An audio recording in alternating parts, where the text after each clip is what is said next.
Hello coders, and welcome to How to Fix. In today's video, we'll be focusing on a new bug that you might find challenging to solve. So without further ado, let's dive into today's bug. Let's now execute code 1 to generate the error and observe the outcome. Here's the explanation and the solution to the problem. Please pause the video to absorb the explanation. It's time to mend the code and check the produced result.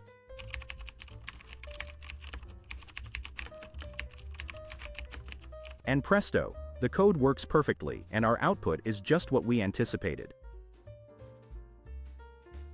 The bug is no more. We've reached the end of today's episode. If you found this video informative, please hit the like button and subscribe to our channel for more coding solution videos. Stay passionate, never stop learning, and enjoy your coding journey.